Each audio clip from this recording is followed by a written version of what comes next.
So welcome everybody. I think that is everybody. And I appreciate you taking time to join us today. It's important for us at the Iowa Women's Foundation that those of you who are interested in applying for a grant really have an understanding of our organization and our grant process. And we really want to be able to answer any questions and make this process as easy as possible for you as we can. So earlier you should have received an agenda.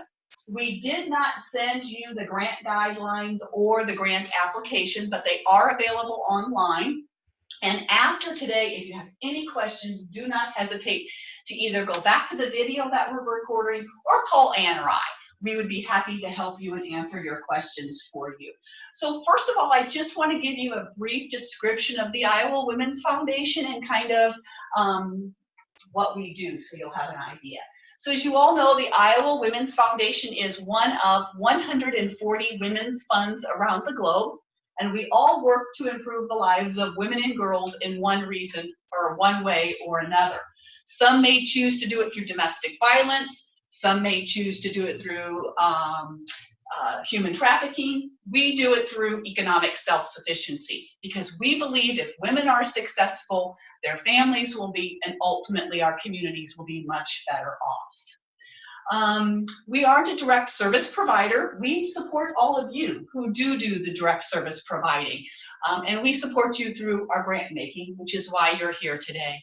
But we do use not only our grant making, but research, advocacy, education, and collaboration as kind of our tools or our way to get our work out there. And research really guides our efforts. And in 2015, we learned that 70% of Iowa's female head of households are struggling economically. 70%. 40% are living below the federal poverty line, and another 30% are our working poor, or the women who are trying really, really hard to make ends meet, but for one reason or another, they just can't. To us, that is unacceptable, and we wanted to know why. And we wanted to know if that why was consistent across the state or different from community to community. So what we did is we traveled to 18 different communities around the state of Iowa, and we asked why. Why are women and girls struggling in your communities? As a result of those community conversations, we learned that there were 6 barriers to economic success for women in our state: employment, education, childcare, transportation, housing, and mentors. After we learned those 6 barriers, we went back to the 18 communities and we said, now, in a perfect world, if you could work on one of these, which one would you work on and what would you do? As a result of those conversations, half of our communities chose childcare as their #1 issue. I'm not going to go into a lot of details on the childcare today because that'll come at a later date. But because of our communities telling us that childcare was their issue, and because of the research that we've done since those sessions, we are really focusing a lot of our efforts now on the childcare issue. But that is not our only issue. What we've done at the foundation is we now have 2 different sets of grant making. We have our core grant making and we have our childcare solutions grant making, okay? We're going to spend most of today talking about our core grant making. And our core grant making is going to support grants that are dealing with one of the 6 barriers that we talked about. So first of all, that's one of the most important things to keep in mind as you start to decide, am I going to qualify for a grant? Should I take my time to complete the grant? You need to know 3 things. #1, are you serving women and girls? #2, are you in the state of Iowa? And #3, does this grant focus on one of those barriers that I mentioned? The employment, childcare, transportation, housing, education, or mentors. If it falls under one of those, then I would tell you to move forward and go through the process. So those are the top 3 things to look at and to think about when you're starting to look at that. Okay? Does anybody have any questions so far? about the core grant making and the focus area for the core grant making? Okay, excellent. So what I wanted to do now is just to kind of give you a little bit more details. Quite honestly, I've been in your shoes. I've written many grants, and I know what it's like to pull up a grant and go, oh. So I want to make this as easy as possible for you. So I'm going to try to share with you some of the things that we've learned throughout the years that should help make this an easier process for you and answer some of your questions as we go through. So first of all, I think the number one thing is, what do we fund and what don't we fund? All of this information you're going to be able to find out on our website as well if you take a look at our grant guidelines and the grant application, okay? So it should be able to help you go through that. So what I kind of wanted to talk to you about, first of all, is what we don't fund. It's pretty obvious, and you're probably going to find out a lot about this for a lot of others. But we do not fund existing or new endowment funds, capital projects, and this is an important one to remember, capital projects as far as building and materials and things like that. This is a direct service core grant making. We will get to child care centers and other things as far as capital improvements with our community child care solutions fund. Okay, so keep in mind that we don't fund that here. Conference attendance. Now this is not, if you want to hold a conference and have people come to you, that is one thing. What we talk about when we say conference attendance is, unfortunately, we're not going to pay for you to go to a conference, okay? But we do know that a lot of groups will do women's leadership conferences or leadership conferences for young women. Those we have sponsored and supported in the past. We will not pay for any or reimburse any previous expenses. The timeline for this grant will be 2020, January 1st through December 31st of 2020. So you can't really apply for anything that would take place in October of 2019, keeping in mind that the timeline is that. We will not support any political campaigns or anything for any candidates. We do not promote religious activities. Now, we have supported organizations that are housed in churches, but they really are just renting the spaces. They're not being promoted by the church or any religious activities. And of course, we will not support any activities that are inconsistent with any federal, state, local, non-discriminatory actions. Pretty common stuff. So those are the things that we won't support. And we do give you a list up there of some things that we do support, which is going to be pretty obvious. It's going to be direct services, advocacy, any kind of strategies that really work to improve the lives of women and girls in our communities. So those are the things that we don't support. Let's now take a quick look at a few more things in the grant guidelines that I want to just kind of bring to your attention as you're going through, because it's kind of a detailed list. We tried to put in everything we thought you could possibly ask, and you might take a look at it and go, get a little glassy-eyed. So let me just point out a few things that we probably think are the most important. So everybody's probably wondering how much funding is available. So we do have $100,000 this year that we're going to be granting. I so wish it was more. I wish it was double. I wish it was triple that. We're trying really hard to raise our revenues, but right now we have $100,000 that we're going to be able to support, and we will support grants up to $10,000. So that should give you an idea. So we've done as little as 1,000 and as much as 10,000. So kind of keep that in mind as to what it is. Again, the time frame for the project will be January 1st through December 31st of 2020. To apply for the grant, you all know that the application is online. You can download it. You should be able to fill it in, be able to add it back up. Please make sure you have the right version of Acrobat, or you're going to have a lot of problems. I would highly recommend, just for security purposes and for simplicity, save it as a Word document or something and and then cut and paste and put it back in later. I can tell you that I have been on some of those where you go online and fill it in and you think you've saved it and it doesn't save and you have to start all over. I don't want you to have to experience what I experienced. That is not fun if you have to start all over. So I would really highly encourage you to save it and then cut and paste it. And good. Please remember the deadline is April 30th. We have moved it back a month. So it used to be May 31st. It is now April 30th. And it is by 5 o'clock on April 30th.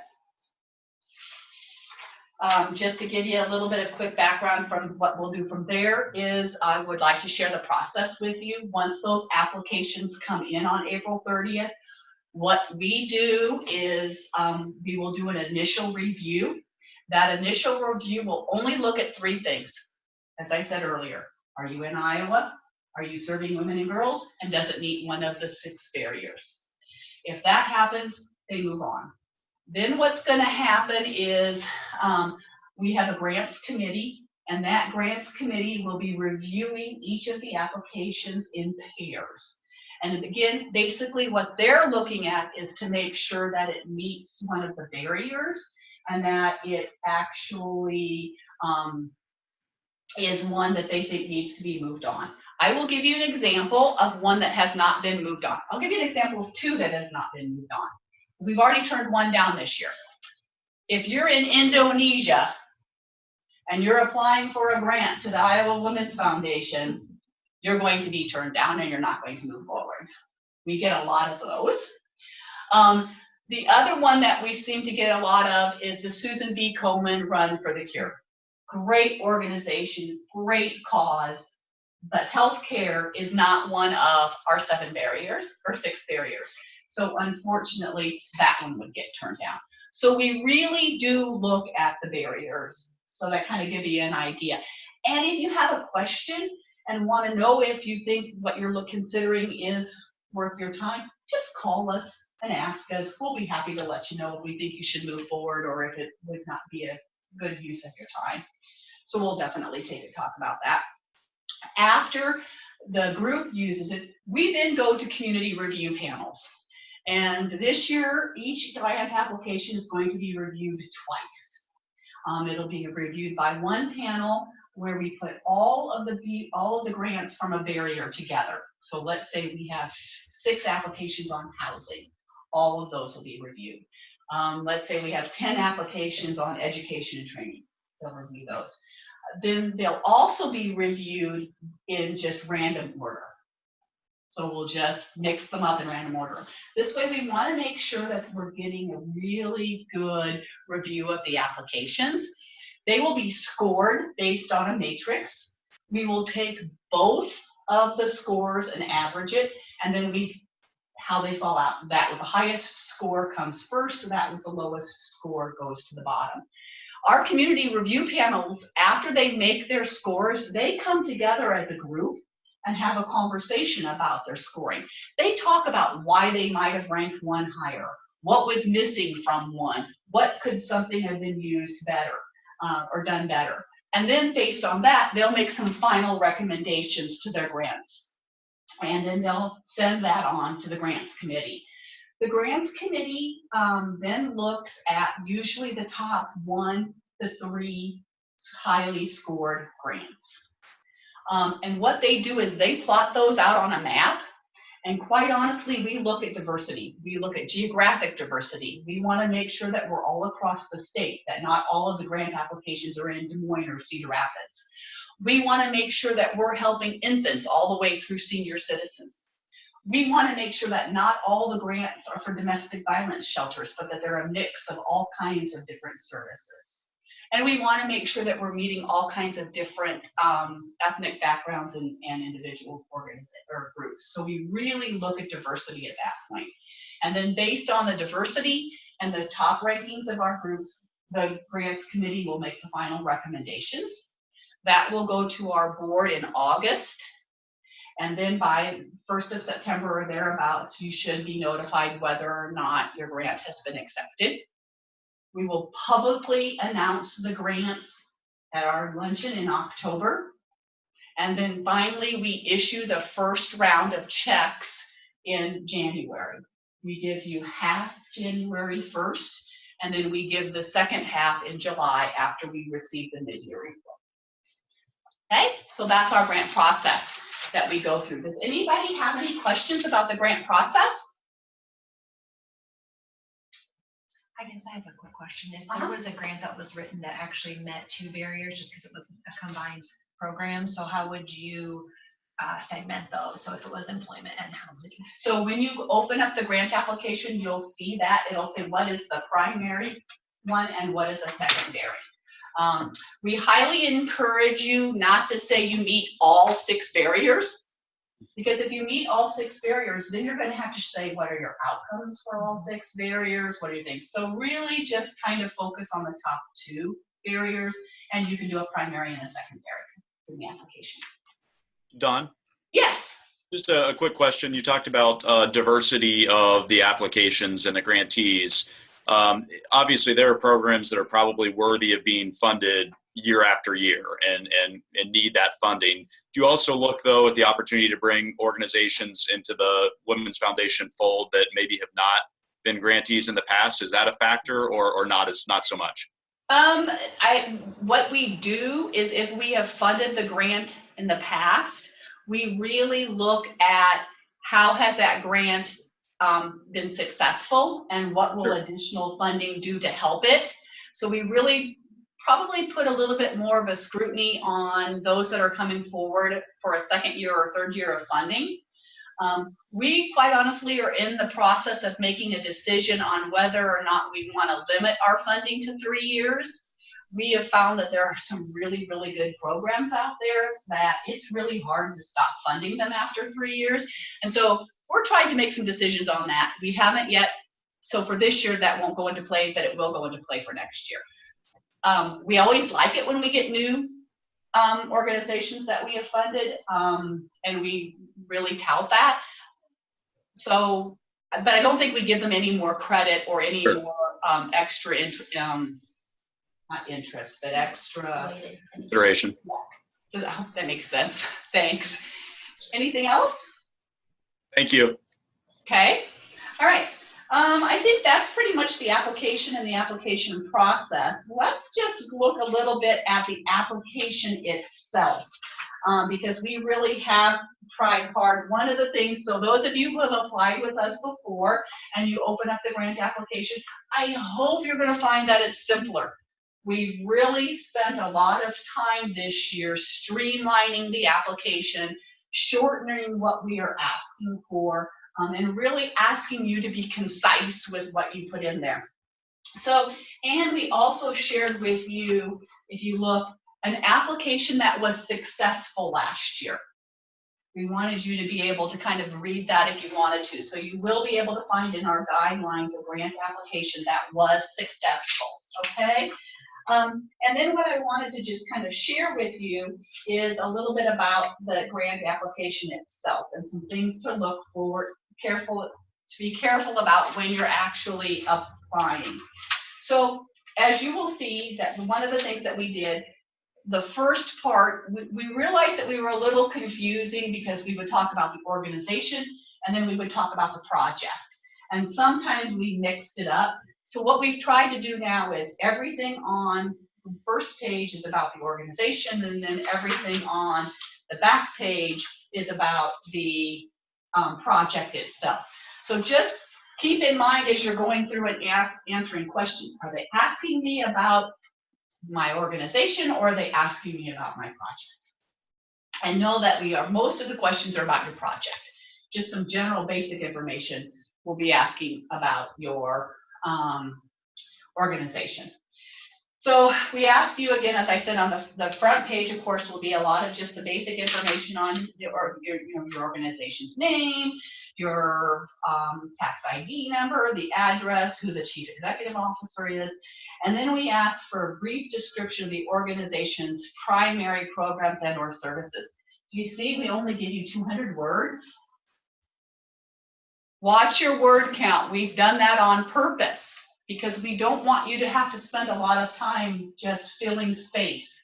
You should easily be able to say, your purpose in 200 characters, okay? Then we go to, Is it characters words. Okay. We even put that in there. That's about 1,600 characters. It's just like one paragraph. Yeah. So it should work, hopefully. It should be easier. All right, then we go into the project information, which basically, again, is what's the project title, who's kind of overseeing the project, what is the amount you're requesting. We now fill in the year covered by the grant, so you don't have to worry about that, and I've shared that with you. It's January 1st through the 31st of 2020. We ask you what counties you serve, or this project will serve, and we do that again. Remember, I told you about the map, that we plot everything out. So if you're an organization that serves all counties, we're going to put you in all counties. We're not just going to put you where your organization is located. We then ask you about the barrier. We ask you to list a primary barrier, or you just check, and then we give you an opportunity to check a secondary barrier. Then we ask for a concise summary of the project. And again, I only give you 300 words this time. And if you look in the guidelines, it'll give you a definition of what we're looking for when we ask for that. So it should be, again, pretty simple. And we've given you an example, so you can look at what the example that we're giving you to ask for information. Then we go into another section on all we want are the project goals, activities, timeline, evaluation, and sustainability. And we really are only asking you for the top 3 goals. So we're really not even, and we give you a space to list goal 1, goal 2, and goal 3. So we're trying hard, again, to really make this application simple and concise, so you're not having to go over it. And then we ask you to describe the activities you're going to use to make goals 1, goals 2, and goal 3, and how you're going to evaluate them, and then how you're going to sustain it. So it's pretty simple and pretty basic. I will tell you that after we've done this year, we will come back to you and ask you for feedback. Let us know how you like the new application format, and if there's something more that we should change and do about it. Okay, the project budget. That's the next thing that we're going to talk about. Again, we tried really hard to streamline this. We had some feedback that it was a little confusing. And so really now what we're doing is we're asking you just to divide out what the total budget is, how much you're asking for us, and where the other funding is going to come from. It's pretty simple. A plus B will equal C. And then it goes up. Please, please, please make sure your math adds up correctly. I cannot tell you how many times the math does not add up correctly. The budget narrative, some of us are really good at just looking at numbers. Some of us have a question. So if you say we're going to use, $500 for travel expenses, share with us, we're going to travel 6 times a year, and we're going to go to this, we're going to go to that. Give us a little bit of detail when it comes to the budget, what exactly it is that you're looking for. Food, I have to tell you, I tell the story all the time that I didn't think food was I thought our money could be better spent than on food for meetings. Until one day I learned a story about a little girl that was eating a banana, and she was going on and on and on about how it was the best tasting banana, the greatest thing that she'd ever had. And somebody informed me that that was the first time a little girl had ever had a banana in her life. That made me realize that we will cover food for meetings. So you just need to say, we'll be providing a snack after school, or we'll be providing breakfast or whatever. Be sure to share that, because there really is a need out there for food, even though we don't think about it. So that's out there. So that's in the budget narrative. And then the other question that I want to bring to you is number E, which says additional information. Use this section to provide additional information about your proposal. I would highly recommend that you not leave this section blank. And I say that to you because when I read a proposal, the first thing I do is I like to read the summary, and then I go straight to this section. This is where you tell your story. This is where you use some examples. Talk about those people who have been impacted, how they have benefited from your program. Share some of those success stories with us. That's where we grab the heart. That's where you can best tell your story, is through the experiences. So try really hard to fill that out and to leave it there. Okay? So I think, oh, and then we changed, then the last page will be your demographic page, and we tried really, really hard to streamline this a little bit more. What's important is that the demographics we're asking you about is for the project. It is not your organization. So we want to know, how many people are you going to be serving? What are the age groups? Not for your organization, but for the project that you're applying for. Now, one of the things that I do get a lot of questions on is, well, and let's use Boys and Girls Club. Boys and Girls Club, definitely their programs are for both boys and girls. We encourage them to apply for their programs for the girls. Or we say to them, you've got a program that has 100 kids in it, 50 of them are girls and 50 of them are boys. You're applying to help support the 50 girls. But when you get ready to do this, you can indicate that on here. Talk about the actual program itself. Don't talk about the organization numbers. Okay? So we've gone through now the guidelines and the application process, the budget sheet and the demographic sheet. I've also shared with you, call us. If you have any questions, we were more than happy to answer them. You know what our timeline is and our evaluation process. Any questions? I know that's an awful lot of information.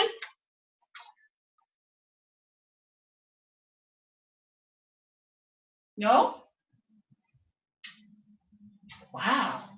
And take note. We must be doing something if we don't. You've been very thorough, thank you. Okay, just a quick thing now. Let me tell you about the Child Care Solutions Fund. So what we realized is, as you remember, I told you that child care has become the #1 barrier that many of our communities want to work on. And so what we've done is we've started a second fund, because what we're trying to do in child care is to increase the availability of child care, because right now we just have a tremendous crisis going in Iowa. We don't have enough child care. So the goal of this fund is to increase the availability of child care. And we recognize that through our core grant making, which is service providing, it's really hard to do that sometimes if you need to build a center, or you need to buy equipment for a room, or you need to look at some other things. So we started this fund. There will be $40,000 to start for now in this fund, which is up from last year. It runs a little bit differently. The timeline is June 1st to, I think, August 1st. And all we request is a 1 to 2 page letter of interest to get started on. And the instructions will be out there for that. They will be reviewed, the letters of interest will be reviewed, and those that move forward will then be asked to complete a full application, and the full applications, I believe, will end up being due back in like October. We'll make decisions in November, and then those checks will be issued, and the timeline will be exactly the same, January 1st through December 31st of 2020. And you can apply for both. It's perfectly fine. And sometimes I will say to you, we've had some grants that have come in under the core grant making that we really felt should go to the other one, and we've moved them over too. So we do that as well. But it is okay to apply for both. But all of that information will be out and available on the website after June 1st or June 15th. I can't remember specifically, but it'll be there in mid-June. And again, you can certainly call us if you have any questions or need anything. So was there anything else? Oh, hold on, I got some messages. Didn't do so good watching for my orange button. Okay. Somebody's leaving early. Thank you for joining us. They'll get us in touch. Will there be any information for the yes, we'll probably host an informational session. Somebody's asked, will there be an informational session for the Child Care Solutions Fund? And yes, we'll do that probably in June, end of June, early July for that one. We do not require matching funds That's very good questions. Do we require matching funds? Nope, we don't. It'd be great. You'd have more money to do your work with, but we don't have that required. And then Deb says our greatest needs are capital improvements to add classrooms. Again, that's the whole, we get it. We need more classrooms and more space. So Deb, I would say to you that the core grant making is not for capital improvements. That's where you'll have to look at the Child Care Solutions Fund. So take a gander at the guidelines and see if there is something else within your programming that you could apply for. And call me if you have any questions and we'll take a look at it. Okay, we bring that down. Anything else? Wow. Oh.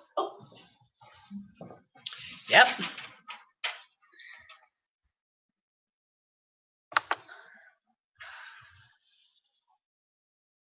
Okay, Lindsay's asking us, for the budget, do we need to have them all accounted for prior to submitting the application? We currently have applications out right now for additional funds. No, you don't. I think if you look at the column, it just says from other sources. We don't ask you specifically what are those other sources. So just make sure column A equals column B, or column A plus B equals C. But you don't need to have them already guaranteed. We know that it takes a while. She says, thank you. You're welcome. Anybody else? Okay, please remember that this has been recorded, so you can go back if you have any additional questions or need some refresher on something. And if you know of anybody else that might be interested, you could just refer them to the video as well.